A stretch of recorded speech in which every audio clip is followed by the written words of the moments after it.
I'm quite overwhelmed. I go home each night to a loving wife, 2 beautiful daughters, and they always ask me if I've had a good day. And how will you answer them tonight, Chancellor? I will have to say this morning I was the leader of the universe as I know it. This afternoon, I'm only a voice in a chorus. But I think it was a good day.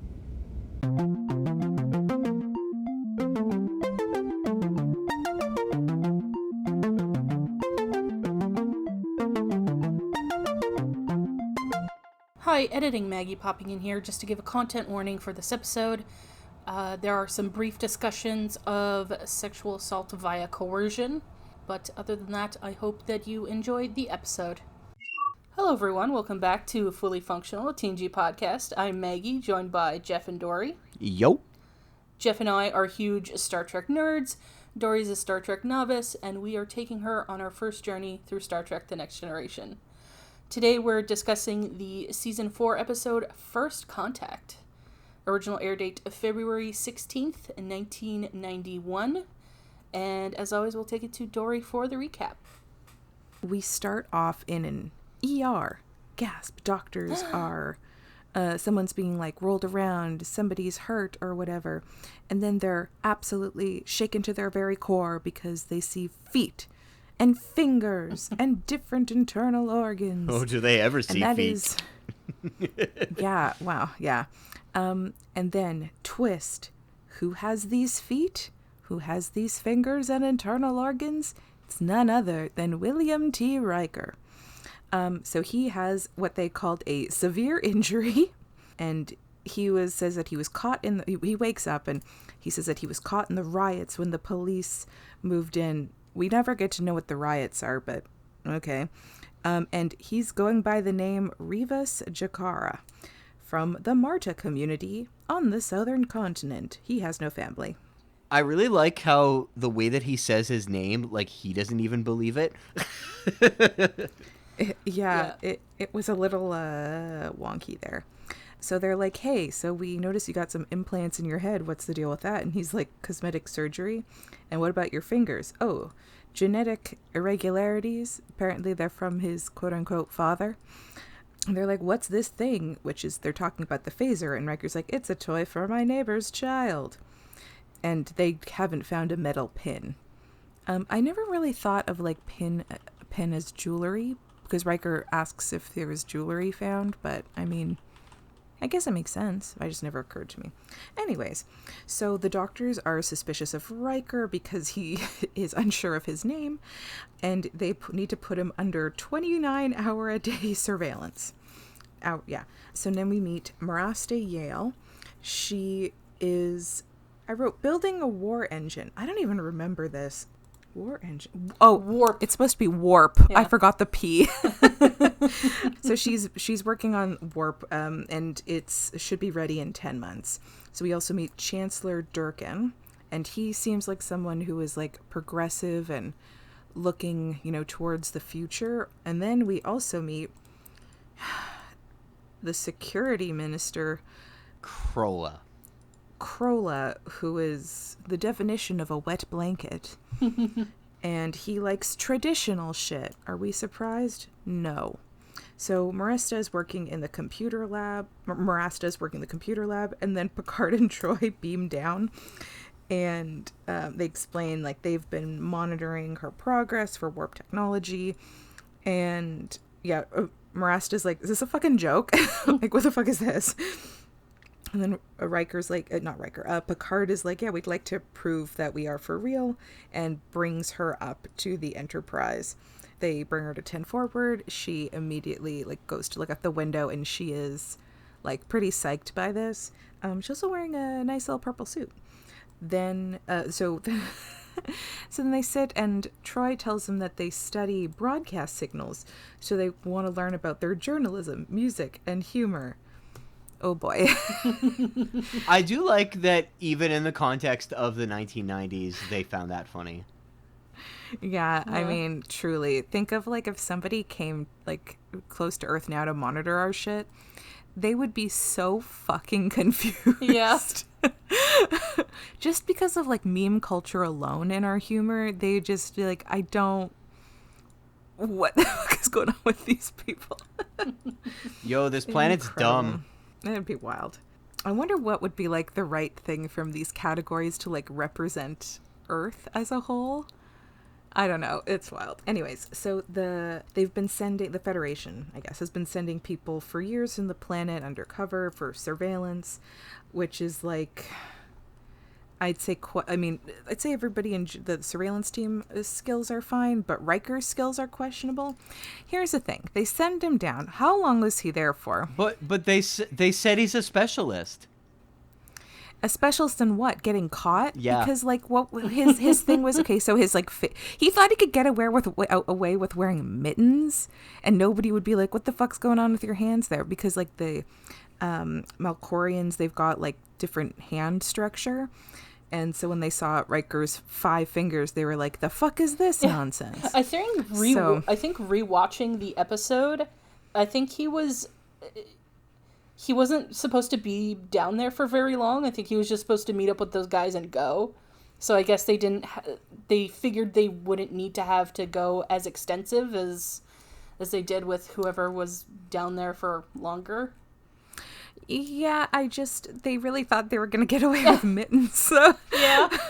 Like the feet I can kind of understand. No one's looking at your feet. But like the fingers seem really kind of silly. So they're reaching out. The only reason like the Enterprise is reaching out now, it's like a bit of an acceleration that they wanted to because Riker is missing. And he was supposed to be coordinating with other surveillance team. And this would really like fuck with the Malkorian sort of ideal that they are the supreme and center of the universe. But they also don't want to tell the Chancellor Durkin about the surveillance team because that would probably undermine all the progress they've made and would be bad. Okay, so Krola fucking sucks ass. If he like found out, he would be like, the Enterprise is the biggest threat and we're all gonna fucking die and this is bad, and because it would disrupt their way of what their beliefs are. So then there's like, we'll call him Nice Doctor, who like actually seems to, follow doctor rules. And even though he's like Riker, there's some shit going on. It doesn't call him Riker. Yeah. but he's like, there's some sketchy shit and I'm going to give you a chance to like explain or whatever. Because like we cannot verify anything that you have told us. But you really need to like come clean or, give me some kind of answer. Because there are people who are not willing to like reason and like hear you out. So cut to okay, so now Picard is introduced to the Chancellor. Here's a side question. He was announced like from the hall, like I guess there's a secretary or something who was like, oh, blah, blah, blah, someone's here to see you.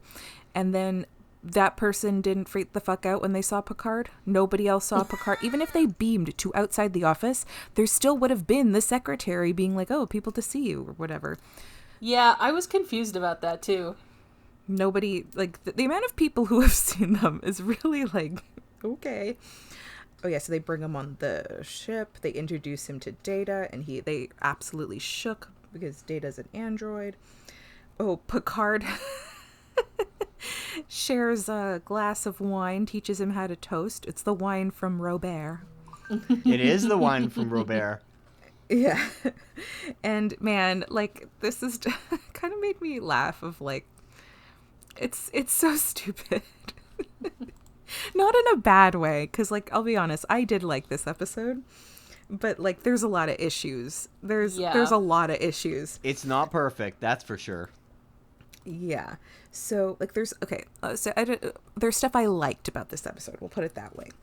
Oh, explains toasting. So then there's like a lot in common. Oh, I wrote, this isn't, there's like, oh yeah, you guys have definitely got a lot in common.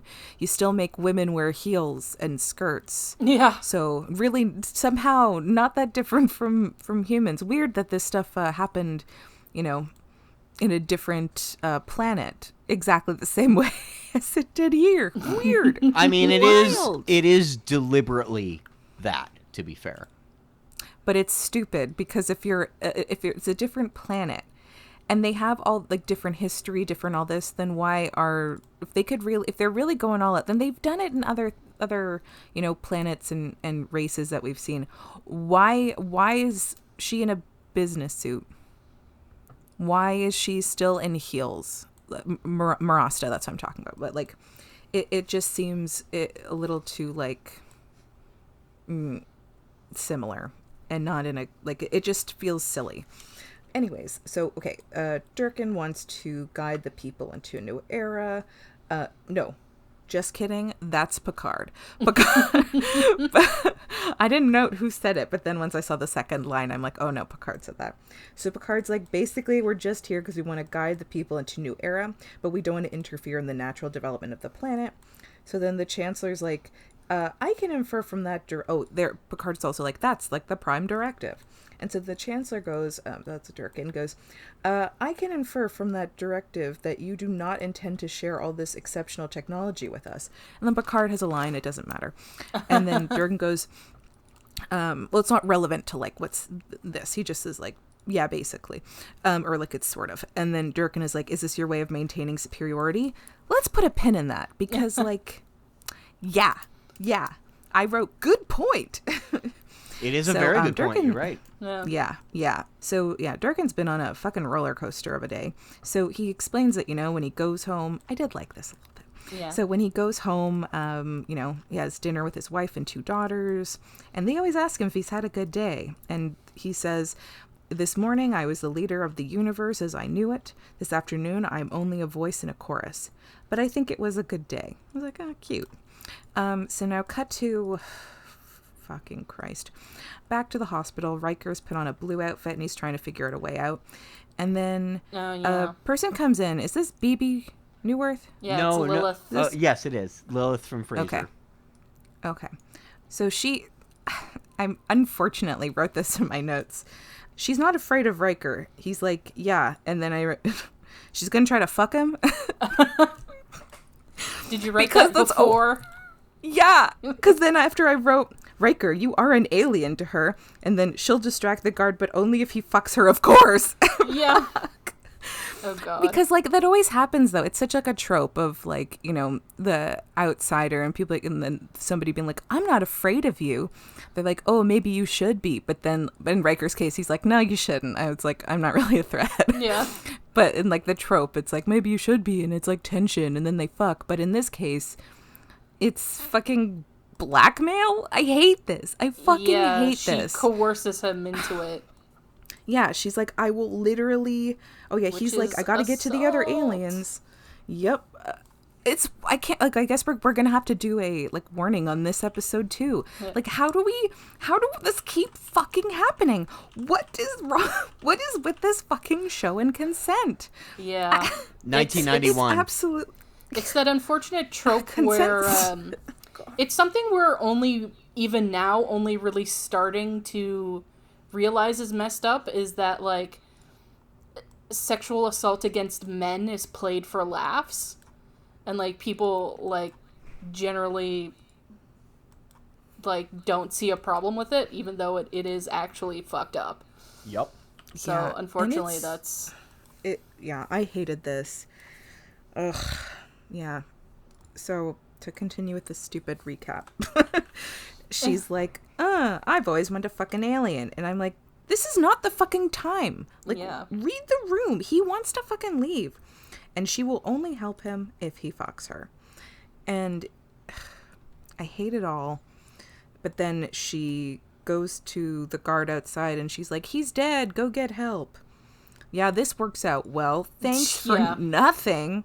So, like, that guard runs away, and then Riker busts out, but then he gets surrounded so quickly in the hospital. She also, like, keeps interrupting him, like, when he's trying to escape. Yeah, she just fucking sucks. She's like, will I see you again? And I'm just like, Riker, run. Oh, yeah, and then he gives her the run. I'll call you line. Yeah, if I'm ever back in the star system. As if he'd be the one taking advantage of the, like... It's so gross. I mean, the whole point of that line is adding on to the it's a sexual assault joke thing. Yeah. Yeah, I hate it. The I'll call you, babe. Don't worry. Yeah, this is also such a shitty episode for Riker, if I'm going to be honest. Yeah. Yeah. So then, like, that guard who, like, the guard who BB sends off... No, I shouldn't call it BB, because that's, like, I shouldn't... call the actress, the character's name is Linnell or something. I don't even so know. The guard that Linnell sent off, he's back right away, and he comes at Riker with this huge baton, and that looks like a fucking hard hit. I mean, he misses Riker and hits the wall, and that was honestly kind of shocking. Like, that looked hard. Yeah. But Riker hits him back and knocks him down. Then the shit doctor, who's like spreading the shit about like Riker as an alien in the hospital, he like rushes him, but Riker basically throws him over the counter. Yeah. Which is great.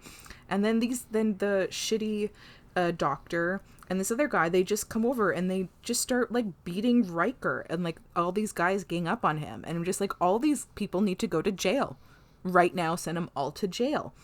And then Riker is so badly injured, he needs surgery because the injury he had before has been like affected, and he's bleeding internally. And I'm just like, this is so fucking stupid, and I'm angry. Okay, so back to fucking Krola, the shitty, the more I'm doing this recap, the more I realize The Republican? I like a lot. Yeah, the more I realize that like I like less about this episode than I thought I did. I guess there's just like bits that I liked. I don't like this episode, I guess, the more I do this recap. So Krola, he is like willing to die to protect traditional values, and I wrote, so die then. Yeah. Like, what's the problem? Well, I guess he does technically try, but... So Krola reveals that they have Riker at the hospital, and he wants to interrogate Riker, but like because of his medical state, like it would possibly kill him. So Durkin goes to Picard and is like, what the fuck's happening here? You guys like lied. And Picard's like, listen, we did this as like, you know, to be safe, because our like first contact we had with the Klingons went very poorly and ended in war. So we figure surveillance might be the better choice, so we can suss out the situation before approaching. And so then we learn the shitty doctor's name is Nilram. I guess it doesn't matter. But the good doctor, the nice doctor, is relieved of his position, so the piece of shit doctor is now in charge. And man, is he ever a piece of shit. Yeah, him and Krola are like, let's revive Riker. And I already forgot her name. What is it called? Oh, Marasta is like, don't fucking do it. You're gonna fucking kill him. No, is that her or is that a different doctor? Christ, I can't remember anymore. I just watched this episode. I finished it like very shortly. But they're like, don't do it. It's bad. He could die. But they're like, we don't care. So then Krola, they wake him up. Riker is fucking fried as hell. He is not doing great. And Krola is like, oh, see this phaser? I'm gonna, like, that's obviously a weapon. So he uses the phaser on, like, that medical pole thing, and it falls over. It doesn't even look like it's damaged. It just looks like it falls over. Yeah. And he's like, Krola's like, yeah, so the crew, basically the Enterprise is going to be the end of their way of life, so he must stop it by setting Riker up for murder. Why do people keep wanting to get Riker involved in murder? It's wild. So, here's some questions that I guess maybe I'll save my questions till later. But there's a lot of problems with Krola's plan. We'll say that. Yeah. Krola's plan is radical, but it's in the moment as well. And it's not effective in the slightest. No. Yeah. So Krola basically puts the phaser in Riker's hand and aims it at his chest and shoots, thinking it'll kill him. Spoiler alert, it doesn't, because he's a fucking moron. Yeah. And they should have just let Krola die. So the phaser was on stun. Yeah. So thankfully, Dr. C and Worf arrive in the nick of time for Dr. C to bring to take Krola, who does not deserve the medical attention, and Riker back to the ship for medical attention, and Worf's there to just take the phaser. Yeah, I mean that's what Worf does. He handles Listen, weapons. I'll take it. I'm always happy to see Worf. I think he's just like a security escort. Yeah, I'll take it. I'll take it. Krola was trying to be a martyr. He failed. Good. He can go fuck himself. So then in the end, Durkin is like, so as we can see what happened in the hospital and the attempted martyrdom, I think we're going to pass on, our relationship at the moment. Yeah. Maybe we try it again in a later date. And they're like, okay, but like, what's going to happen with all the like, shit people saw? And they're like, nothing. We're just going to do nothing about it. We're going to let it pass. There'll be stories. We won't acknowledge it, etc. So they're like, I mean, okay, that's good enough, I guess. I suppose it kind of is a little true, is just like, I doubt anyone will really believe that this happened. I mean, well, that's the thing. I'm not arguing with it. I just think it's like, Okay. Yeah. I mean, that's the way they want to go about it. I mean, there's a lot of people who saw shit, but okay. Yeah. So then we end with, I already forgot her name again. I actually forgot all of their names, so that's yeah. okay. Oh, Marasta. Then Marasta's like, hey, you guys are going to go, but I'd love to like stay on the Enterprise, because she was like really into space travel and went to the planetarium when she was a kid and just liked looking at the stars and shit. So she's like, I'd really love to stay. And Picard is like, Worf, escort the Chancellor to the transporter room and arrange quarters for Marista. And that's cool. I liked her. Oh, okay. Also, so the guy who played Chancellor Durkin, I was like, I know who that is. It's a guy whose name is George, but I can't think of what I know him from. So I IMDb'd him. His name is George Coe, like C-O-E. And he's been in fucking so many things. We'll go through his IMDb very briefly. He has been in So quite a few I think things. the thing that, the thing that he's, I think, in my opinion, most well known for is he did the voice of Woodhouse on the show Archer. That seems to be the most consistent thing he was on. He did a lot of Oh, one-offs. Yeah, so he passed away a few years ago. That's too bad. He did like one-offs on Gilmore Girls, Supernatural, Legend of Korra, The Nanny, Bobby's World, and Smallville. It to sounds name like, a few. in addition to voice acting, he's one of those that guys. Yeah. Yeah. So he had a pretty extensive career. Good for him. Also, you just reminded me that Bobby's World exists. Yeah. And the guy that Oh, plays I don't know that Krolla guy. is also that guy. I don't Oh, he remember is? I don't remember what he's in though. Okay, But I know his face. I was thinking of Okay. holding this back, but since we're talking about the actor himself, when he takes off his glasses, specifically because of the makeup that he's got on and the way that they do his hair for it, he looks so much like John Cleese. Yeah. Oh, yeah, I can see that. I did not recognize that actor, but that character was a piece of shit. Oh Okay, yeah. So he's designed to be a piece of shit. Actually, Dory, you probably you may not remember how, but you may recognize the scientist because you've actually seen her in TNG before. She's played a Romulan, Oh. and she'll play a Romulan again. Yeah. Oh, that's cool. Yeah. I do like that Does actress. Marista ever come back? Do we No, see her we again? don't No. see this species again. Unfortunately, this is a one-off. Oh. Yeah. Well, I liked her, and I think that like the Chancellor had some common sense. He seemed like a A reasonable person. yes, reason. I was going to say interesting, but I'm like interesting is not the word. Reasonable. Yeah. I'm gonna be that's it. honest. I have problems with him, but we'll get into those afterwards because you wanted to complain about Krolla for obvious reasons. Yeah. Yeah. Okay. Let's just quickly. Okay, I say quickly. I don't really mean quickly. Okay. So Krolla's plan to set up Riker for murder. Riker is basically can't fucking move. Yeah. And he's brought. How did he think that people were going to be like, how did Riker get the fucking phaser? Yeah. Krolla brought the phaser to him. How? And he's so weak. How is he even able to like press the button? Like how he's such an idiot. I hate this guy so much. He has really like he's on my enemies list. There was no fault. There was like no good, like his scheme was bad. Yeah. Yes, it was. It was very poor planning. He didn't even know It what wasn't the phaser planned. did. It wasn't Yeah. planned. That's what's important about it. The whole thing about Krolla is that clearly this is a reactionary. He is painted as that from beginning to end, and like reactionaryism is not something that was new. when this episode was written.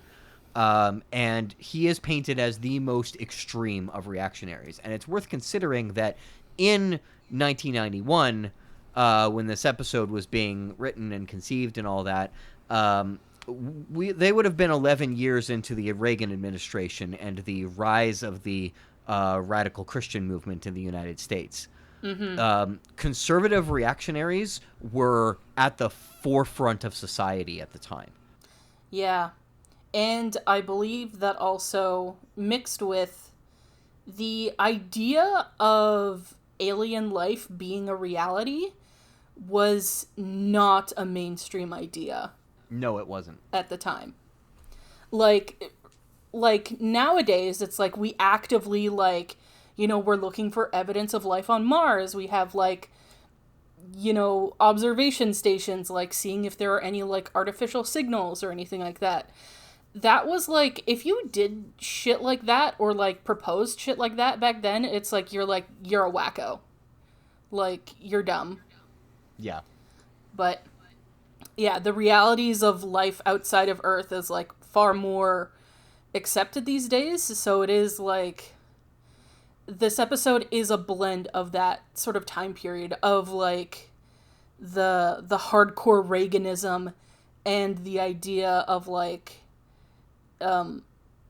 alien life being a reality, being a radical idea at the time. Boo, Reagan. Yeah. Yeah. Because, like, even nowadays, it's like, if alien life were confirmed, like, if intelligent space-traveling alien life was confirmed and we met them, like, that would represent such a fucking radical change in humanity, in our civilization. Yes. Oh, yes, absolutely. And it's not far-fetched to think that, like, a lot of people would be paranoid and view them as enemies and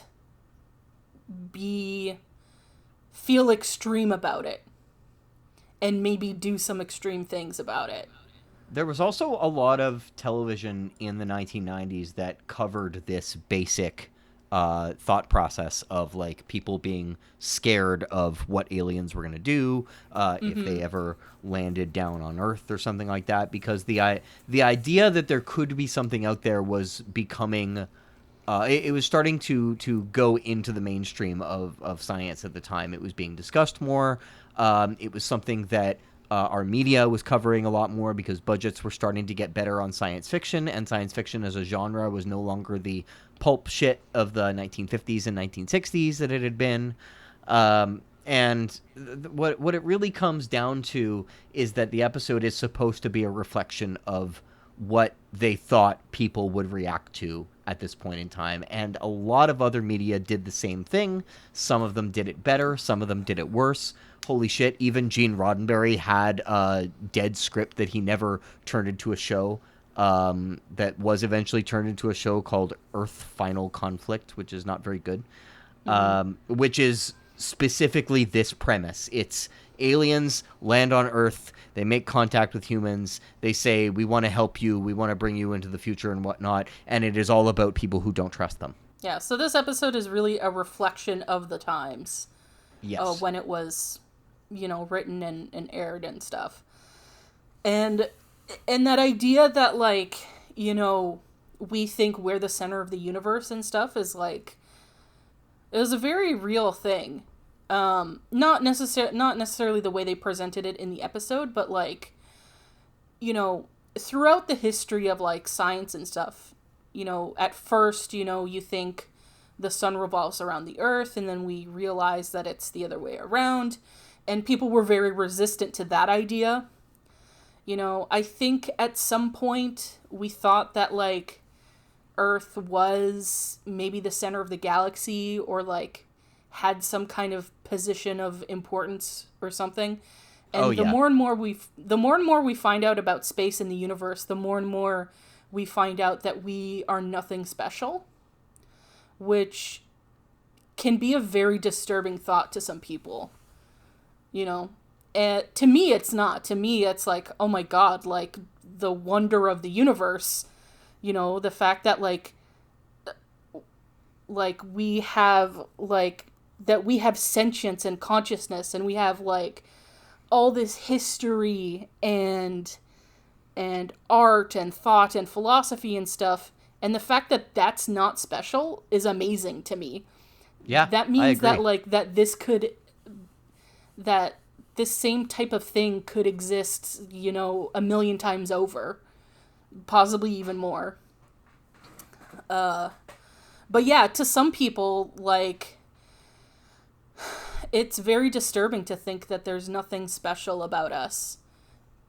And I kind of get it, because you want meaning, everyone wants to feel important and special and stuff. There is a lot of, as I said, this episode is directly confronting the kind of religious reactionary conservatism that was very big at the time, but that ideal is fundamentally based on a thought that, or rather, what do you call it? The belief that we are special, and the reactionary portion of it is a resistance to anyone suggesting that we're not.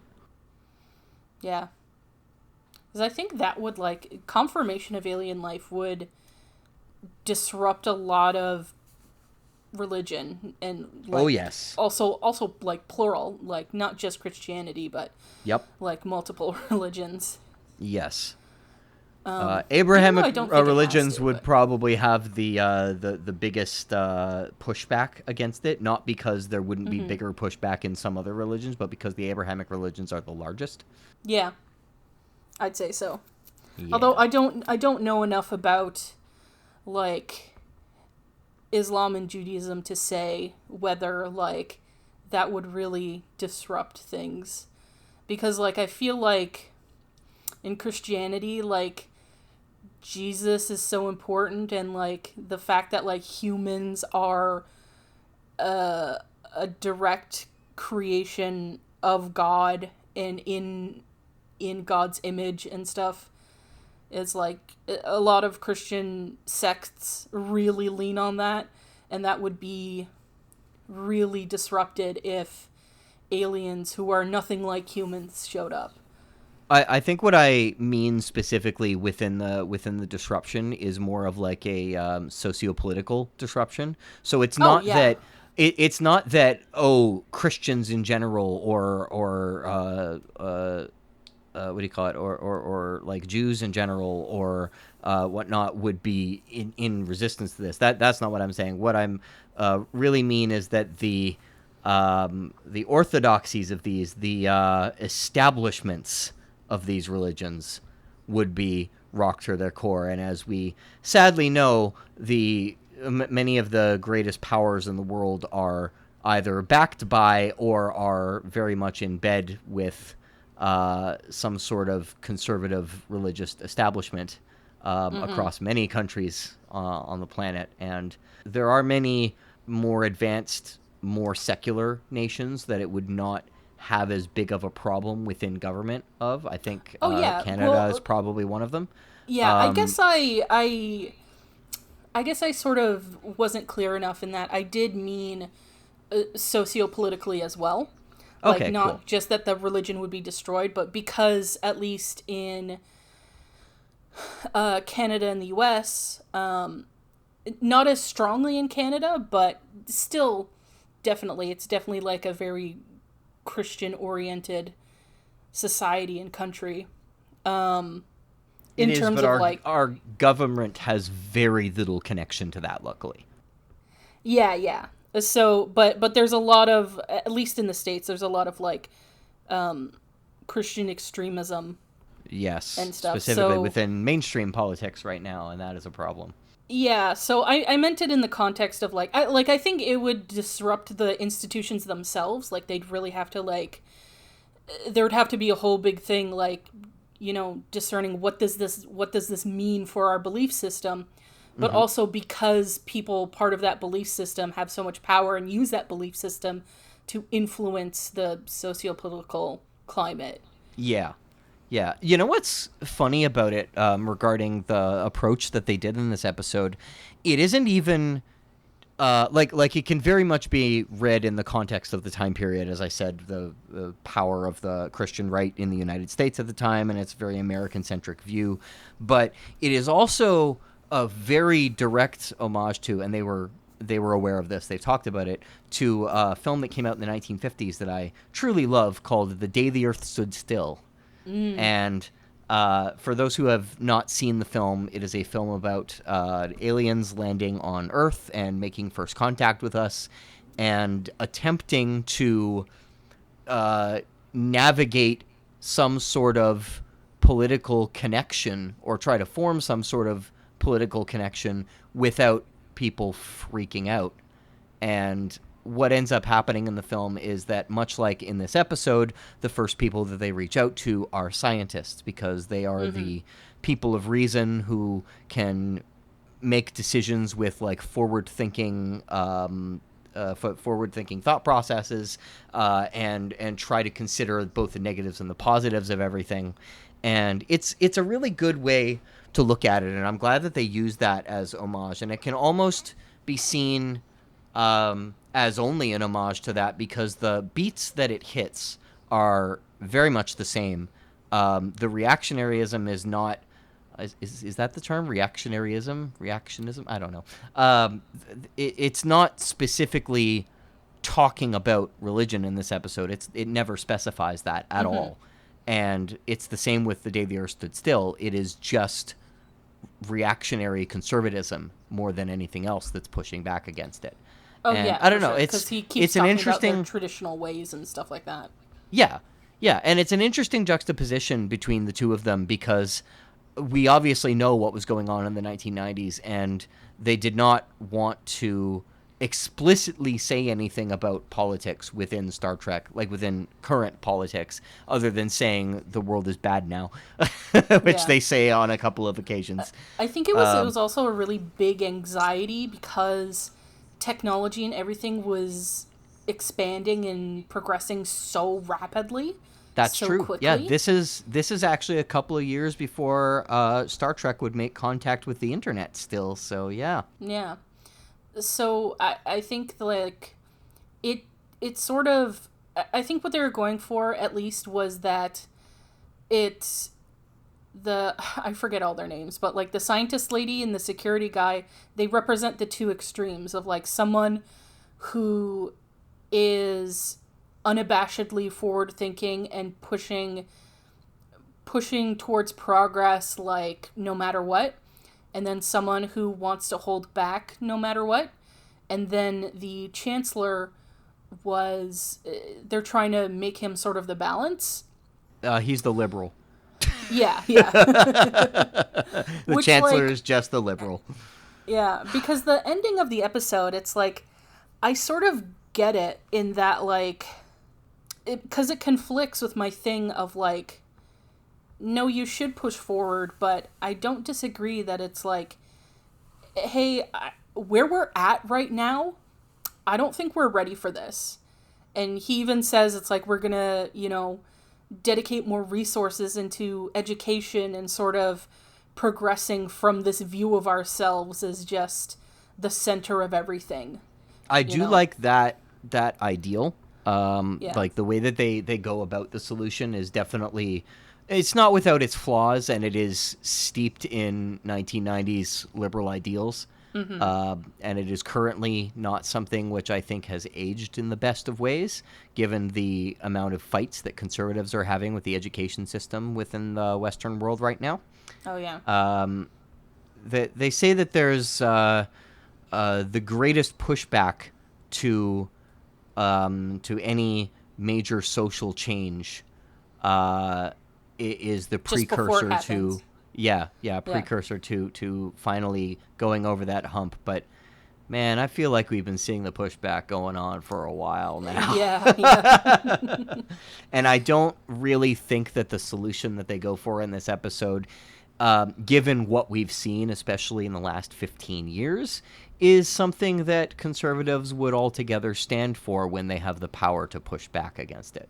And that's something the episode doesn't bring up for obvious reasons. The Yeah. episode has two plots One of them is a very small plot, and they play it for sexually assaulty laughs. Yeah. So we'll just ignore that one.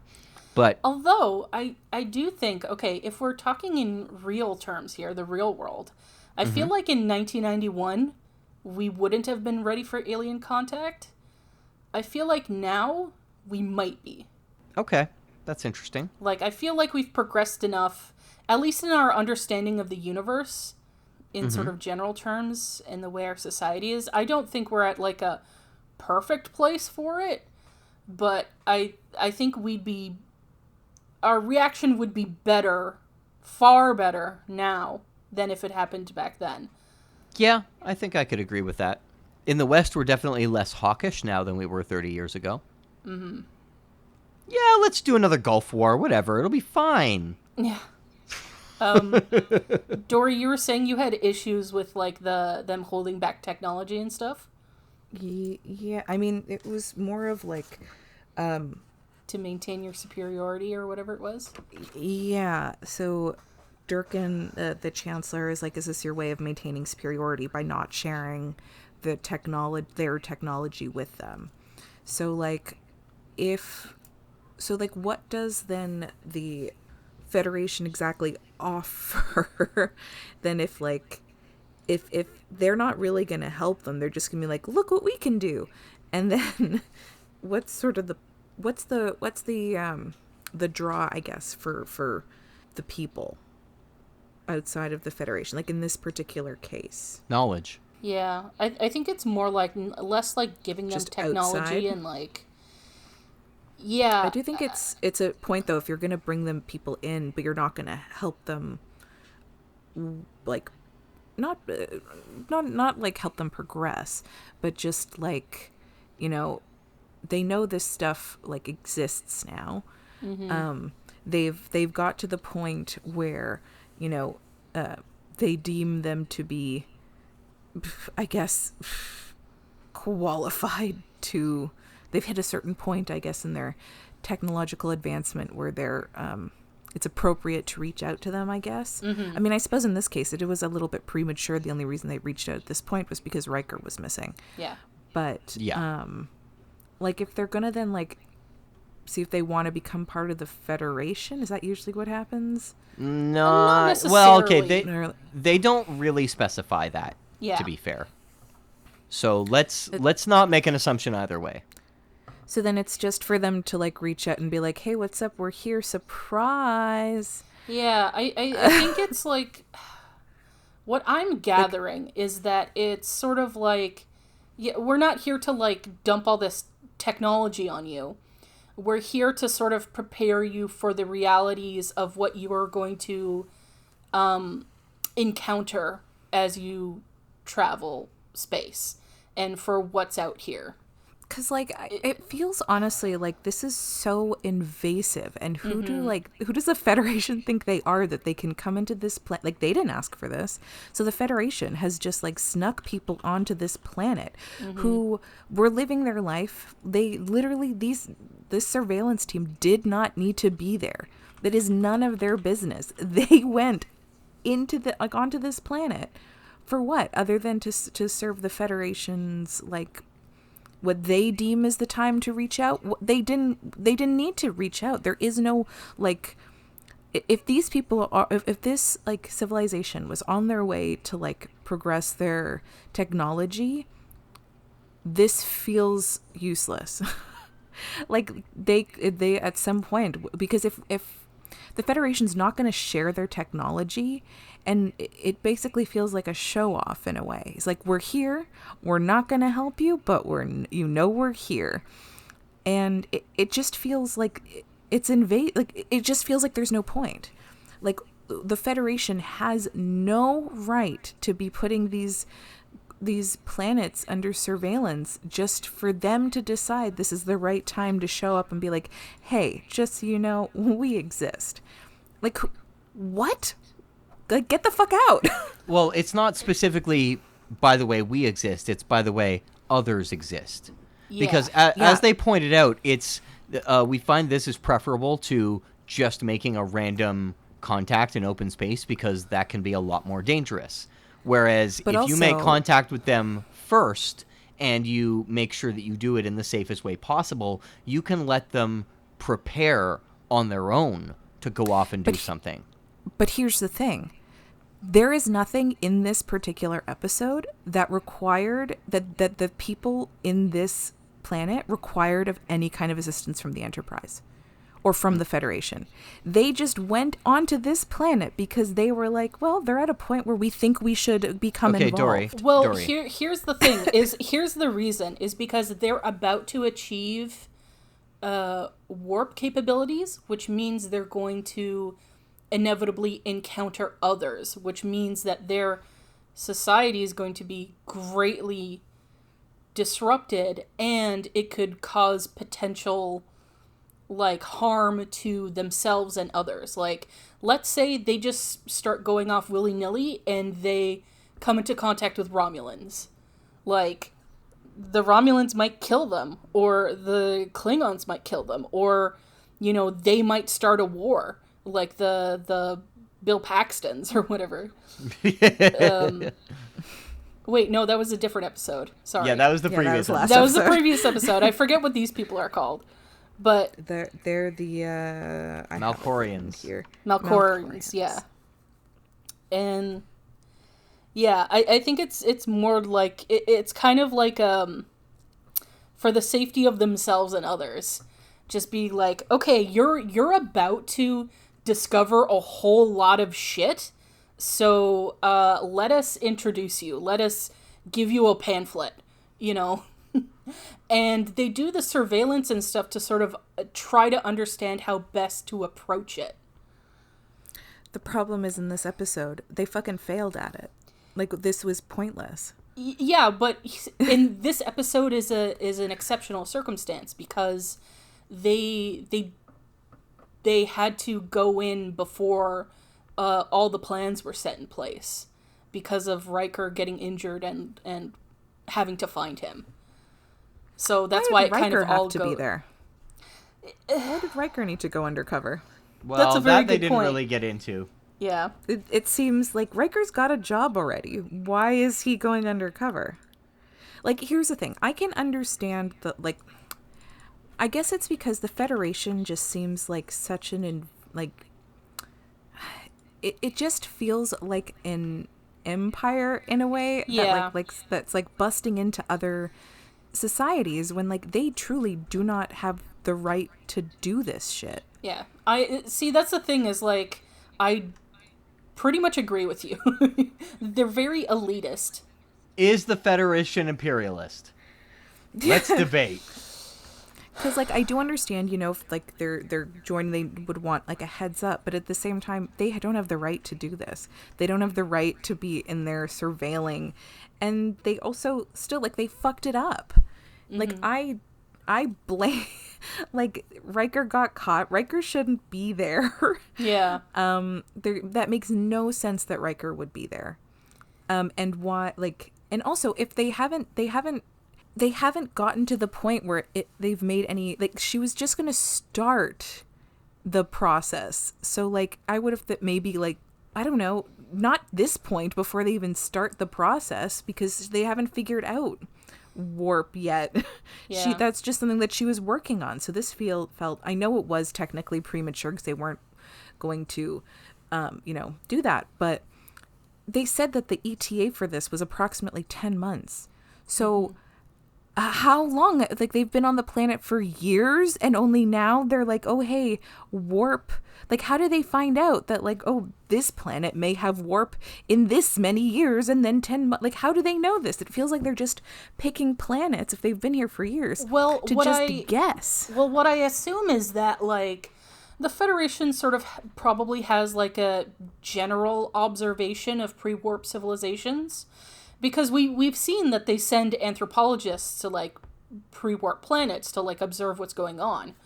So if they're just, like, sort of, you know... Which is also kind of invasive, which is also pretty invasive and shouldn't really be doing that either. Because that's the whole fucking thing, is they shouldn't be there. Yeah. Oh, what I imagine is they kind of, like, just have, like, passive observation of pre-warp civilizations that they've come across.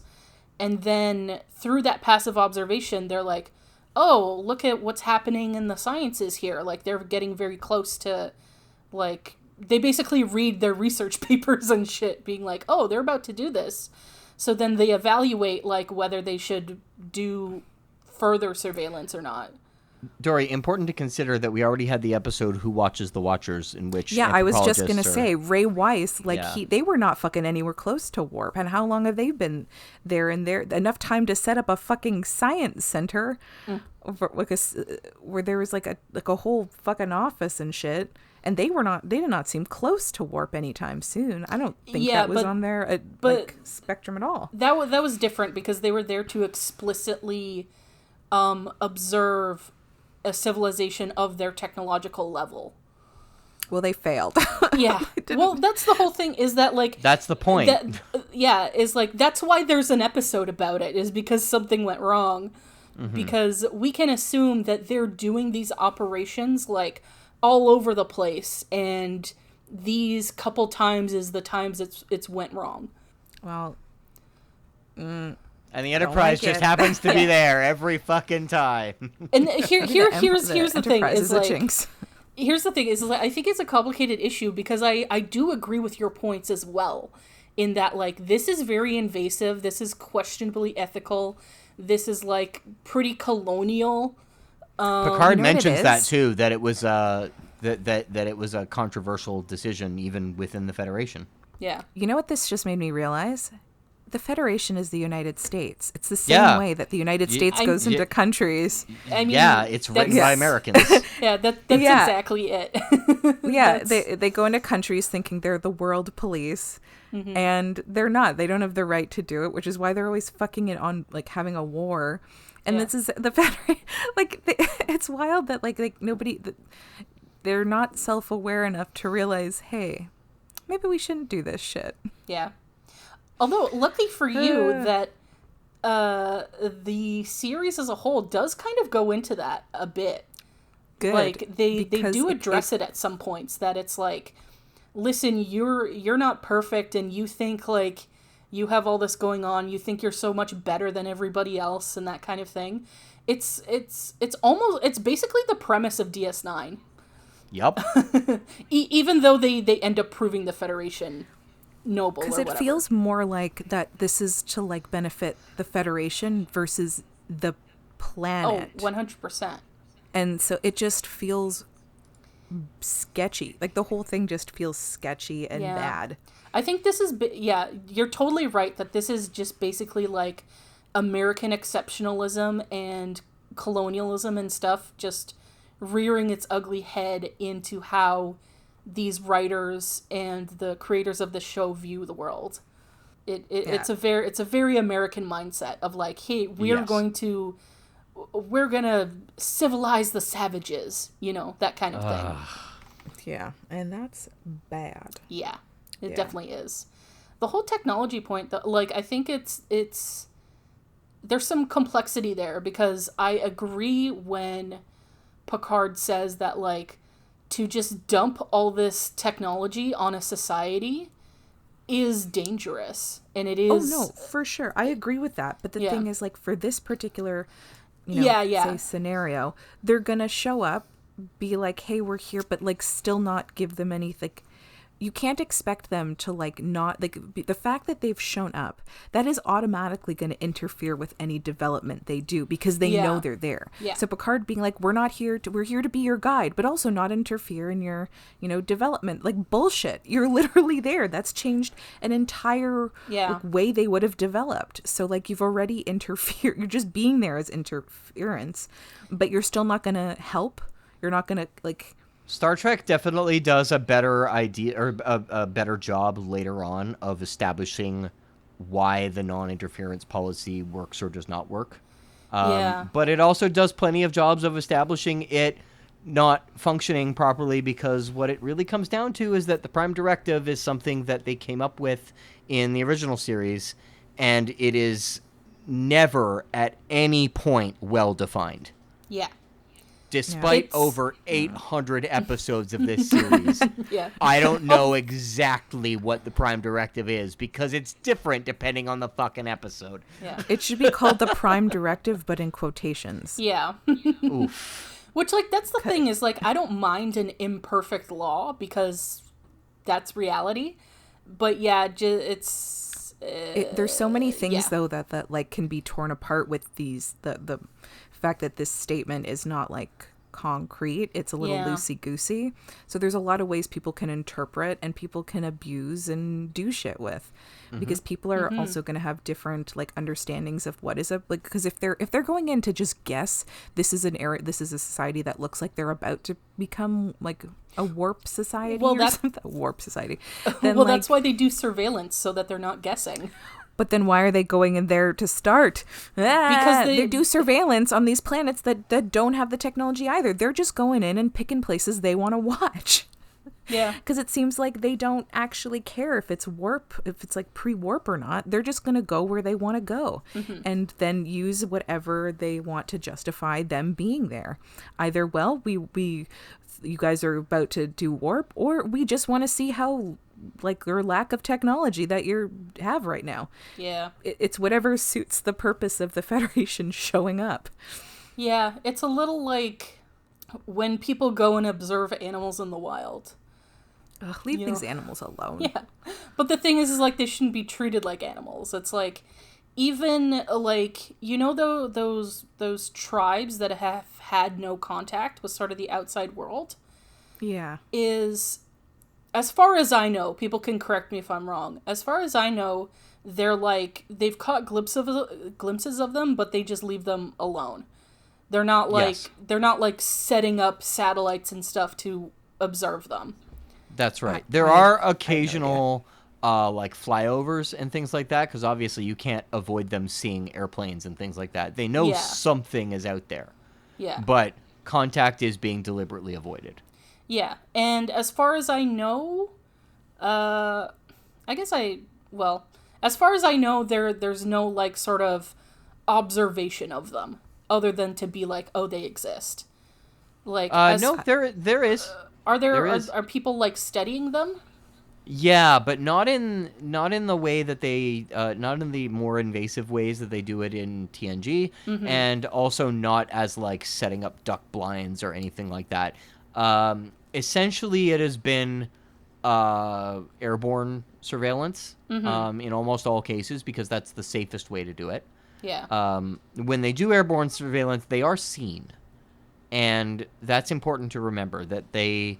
Yeah, so them just being there and being seen has already like now adjusted Well, okay, whatever Dory. that people Dory. are doing. Dory, you can't avoid them seeing airborne things because airplanes exist.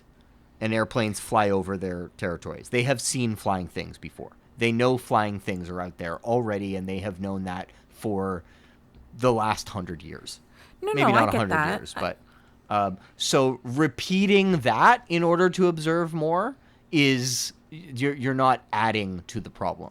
Yeah. They're not sending people in there undercover and shit.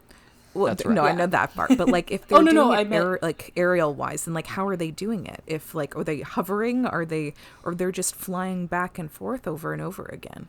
No, it's not even that. It's usually singular, drone? Or- I don't somewhat. know. No, it's usually singular, like circular kind of flybys. And they, Like, they they take, take like, one video or two and gather passes. information. That's right. That's right. And they end up making anthropological observations from those, as well as gathering pieces of evidence from places that they know that they've abandoned. And I'm sure there's some like other long distance ways of looking to them because they can tell, like we have technologies that can find out like how people have moved and whatnot by observing what do you call it? Observing like where settlements are and things like that. So like there has been a decent amount of information gathered about these uncontacted tribes, but it's not nearly to the level that would be achievable in the way that the Federation does. Okay, well, I know nothing about how people are surveilling or researching the people who have not come in contact. I know nothing about that, so I It don't is know. all 100% from a safe, uncontactable distance, aside from the times that we hear about when people do make contact and it is a colossal failure, like that fucking guy who got himself stabbed. Yeah, that's people going off on their own. Like the Yeah. governments of the territories where these people exist are generally like, it's crazy fucking illegal to go mess with these people. Yes, it is. It would be nicer if they made it more illegal by actually, like, oh, well, you can't go into this area, but instead we have governments selling off land and whatnot, and eventually these tribes are not going to exist anymore. Yeah. They're already tiny in number as it is. Yeah, that's the Like, I think the largest of them is still less than 100. yeah. And the thing is that like I said, I don't disagree with you, Dory. I think it's complicated because you're right in that like on some levels it is very invasive and stuff like that. And on other levels I understand the want and possible need to sort of want to know what's happening and keep an eye on what's happening and that sort of thing. So I think it's like it is a thing where you have to try to find that balance of like respecting these people, but also like, yeah, it is kind of, important for you to keep an eye on what they're doing. I mean, so far to me, it doesn't feel like the Federation has found the balance. I'll Yeah. put it that way. And I will agree with that statement. I don't think they're as far as we have observed. My mouth couldn't make that sentence for some reason. You've lost your mouth. Yeah. As far as we've observed, the Federation has not done a good job of that. And they never do. Boom. Pretty much. Yeah. So That's what Star Trek is about. Yeah. I think the sort of thesis statements is that the Federation is imperialist and colonialist and very unfortunately still influenced by colonial imperialist mindsets. Yeah. I would say that they are looking for ways to be to keep doing things the way that they're doing while not being as bad about it. Yeah, because I view the whole Prime Directive as an attempt to not be colonialist. Yeah. Just the way that it's put into practice and use, it sometimes has the exact opposite effect. Because especially with like medical technology, it's like, you're gonna keep away this technology that could save all these people's lives and stuff. That's something Star Trek deals with Yeah. badly. Yep. There's a lot to chew on with these issues and the episode doesn't fully explore that. I mean, you can't really in a single episode. You can't even in the movie that they do about it. Yeah. Dory, I think one of the problems that we're going to come into as we go further and further within Star Trek and you begin to learn more about the lore, because, I mean, they haven't done many Prime Directive episodes at this point, but there will be many more that deal with it, is that Star Trek is not consistent in many of these ideas. Yep, I've got that vibe. Yeah. And it's not because... it's not because they don't have the same, basic ideas about it. It's that they've got, they have a universe, and they're trying to write narratives that are interesting within that universe. And sometimes the idea that they come up with for one episode that ends up prevailing through many, many, many episodes and becomes a solid part of the lore, the ideas that they were coming up with when presenting that are not necessarily the same thoughts that they were having when they were writing the next dramatic presentation of it. And that's really where the inconsistencies begin to come in, that because they don't have the same mindset about a particular point of lore, it's not seen the same way and it's not presented the same way. And because it was never written in the show Bible in a way that that really solidified it, you're gonna get these inconsistencies across the series. And you know that meme that goes around the internet of there's like two cartoony guys, and one of them's like car salesman slaps the roof of the vehicle. This baby can fit so many blank in it. Yeah. Have you seen that meme around? That, except the car salesman is hitting Star Trek and saying, "This baby can fit so many canon inconsistencies in it." I think it's also just like the show can only go so far as the creator's worldview.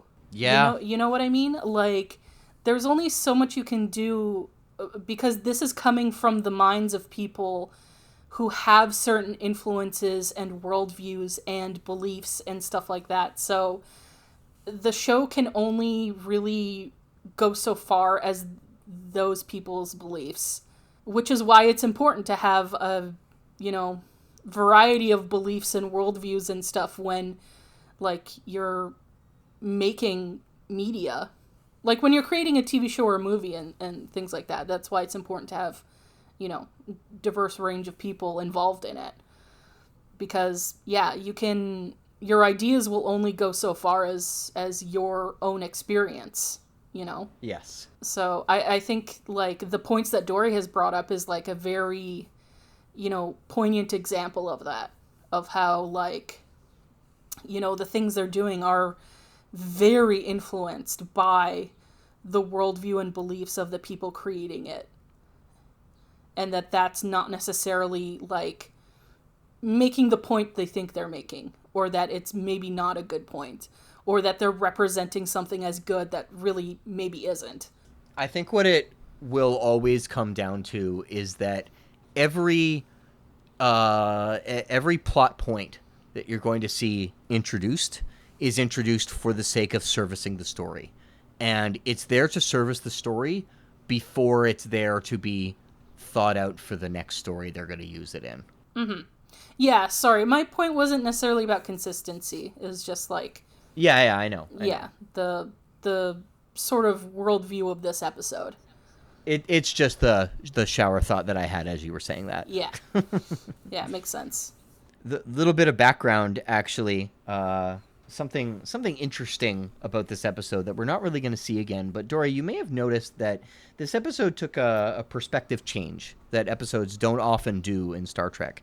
And that perspective change was that it was mostly told from the perspective of the people on the planet rather than the people on the ship. Mm-hmm. And apparently that's something that Michael Piller actually had to fight for. Rick Berman, who's the executive producer of the show, was not particularly happy with that. But Piller was convinced that he could turn it into something interesting. And from a narrative perspective, it's definitely a more diverse thinking society than we see in Star Trek most regularly. Most Star Trek species are introduced as a singular mindset that all think one way for the most part. Sometimes there's two factions and that's it. But this feels like a more... this feels like a world of diverse thought. And it helps that the episode is about that, but I think that they did a good job of showing that by giving us the perspective of them rather than just the perspective of the ship. Yeah, I'm not opposed to the way they did it. I do like that obviously our main bridge crew was integrated into it a lot, which is always a plus for me. Did you love how Riker was integrated? Ha-ha! No. Oh, God. Poor Riker this episode. Yeah, I thought it was like narratively, I thought it was a good decision. Because Star Trek aliens are usually like, this is their one character trait, and that's the whole species. Yep. Whereas we get like no, these are, this is an entire planet of people that like think, vastly different thoughts from each other. Which brings me, Dory, I was going to say earlier, they never explain what the riots are, but I think it's implied that it's people who don't like the progress that they're making, like people who are, because it seems like this whole spaceflight thing is like really controversial. So my guess is that it's people sort of protesting against that. Yeah. But they never explicitly say, but I think that's like the implication. Protesting against progress. That tracks. Yeah. Yeah, I thought if this was from the perspective of the Enterprise, I think that would have weakened the episode. Because the episode is like supposed to be a reflection of the era in which this episode was created. You know, it's like Star Trek is supposed to be a vision of the future, and it's like, well, we're trying to show a self-reflection. So I think that makes sense. All right. So now we'll get to favorite moments and lines. I liked Marasta. Mm-hmm. I thought she was a nice addition, and I liked... here's the thing. I think I kind of like the idea of, like, the first contact, sort of. But I just think the way they do this, I think it's different than what I expected, and it just sucked. But I like that they study broadcast signals or journalism, music, and humor. Yeah. I like this when Picard and Troy brought Marast onto the Enterprise. Yeah. And her like excitement was really nice. Oh, I like Dr. C coming in to save everybody. Maybe, I don't know. I get now that we've discussed it and like going through my recap. This is not my episode.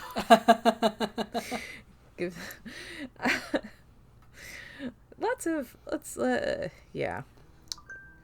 A frustrating episode, I guess. Yeah. Why is the species room so dark? Come on, guys. Yeah. I want to see your sets. Come on. Also, they think they're the universe, but they call their planet like Malcor 3. Malcor yes. 3. There's arguments to be made about maybe that's just how the universal translator translates it, but yeah, I guess, I yeah. get it. The moment that really does it for me actually is the exchange about how they've been studying them in the what's it called, in 10 Forward. Mm-hmm. We monitor your broadcast signals, and I'm like, that exchange to this day is still relevant. Yeah. I really appreciate it. Yeah, I do like how she says like, "Oh, I'd hate to think how you judge us based on our pop culture," you know. Like, it was a joke then, but Yeah. now it's a lot more poignant, I'd say. Oh, And, yeah. Well, I don't know whether that's a good or a bad thing, but you know. I think that's always relevant though. It's like you can't really judge a whole culture and society based purely on its media, you know, based on its popular media. Yeah. No, I agree. I just mean that given everything that has been going on within media over the last decade and a half or so, yeah. Okay. Yeah, I don't have any really sort of standouts. I just kind of generally enjoy the episode. I kind of agreed with a lot of the points in terms of like, yeah, like we can't just give you our technology. Like, yeah, it was a mistake and controversial to do this, the surveillance, or at least like not tell you about it, like as soon as we met. You know, I like that the scientist lady got to stay on the ship.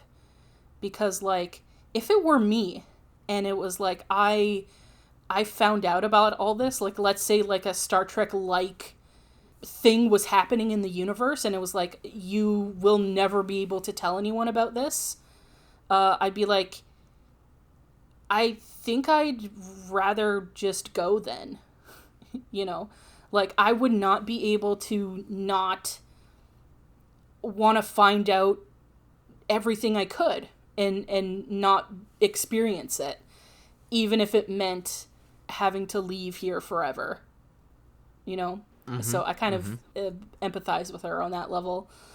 It was interesting, the conclusion being like, it was an interesting conclusion, I think, to be like, instead of being like, no, forward no matter what, just being like, yeah, no, we're not ready for this. we have to get better before we move on.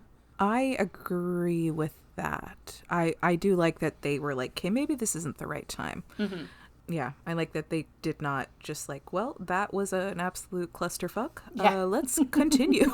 Yeah, because I think of that Jeff Goldblum quote from Jurassic Park. It's like, you were so busy thinking, like, seeing if you could, that you didn't consider if you should. Mm-hmm. So I think that kind of applies here. But yeah, that's it for me on that. Okay, so now we're ready to move on to predictions for the next episode. Woo. Yeah, so the next episode is called Galaxy's Child. And it is a Geordi episode. Oh, yay! And we get to see someone that we've met before. And I'm hoping that you remember their name and where they're from. If not, we'll explain. Turns out Geordi's work has been recognized by Starfleet Command, and they're sending someone over to check it out. And that someone is Dr. Leah Brahms. Yes! Oh, shit, she's alive? I totally thought she was dead, and that's why Geordi could, like, access her. Oh, she old, then? No, I she's the absolutely same remember her. age. Yeah. Oh, okay. What? Okay, that makes that a little unsettling. That makes it worse, then. Dory, so the extrapolation of her within the computer that they built, within the hologram. The extrapolation of her that they put in the holodeck was based on her current service record. Yeah.